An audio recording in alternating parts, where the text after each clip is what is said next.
سخت ترین گرمی کے دنوں میں ہم ایک جملہ سنتے ہیں، ڈی ہائیڈریشن۔ ڈی ہائیڈریشن کیا ہے، آج ہم آپ کو بتاتے ہیں۔ ناظرین، ڈی ہائیڈریشن کی صورت میں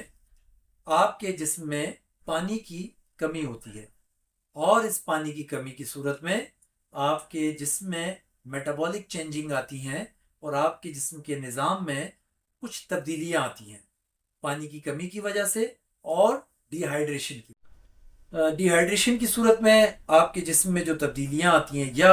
آپ کو جو مسائل پیدا ہوتے ہیں، ان میں سر کا درد، نظام میں تبدیلی آ جاتی ہے، اور قبض کی شکایات بھی رہتی ہے۔ آپ کے پیشاب میں جلن پیدا ہو جاتی ہے، سستی اور تھکاوٹ پیدا ہوتی ہے، آپ کو ٹیمپریچر ہو سکتا ہے،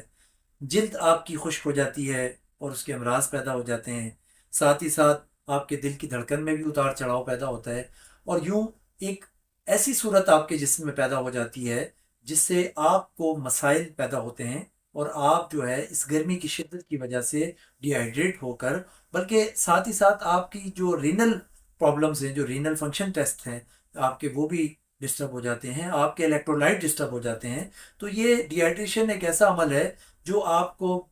بہت نقصان پہنچا سکتا ہے۔ لہٰذا ایسی صورت میں ایک تو پانی کی مقدار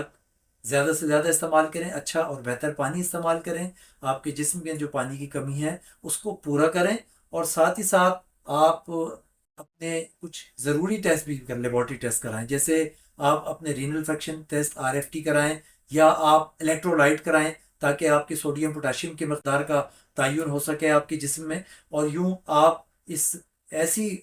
مسائل سے اور ایسی بیماری سے بچ سکیں جو آگے جا کے آپ کو بہت زیادہ پرابلم کریٹ ہو سکتی ہے۔ لہٰذا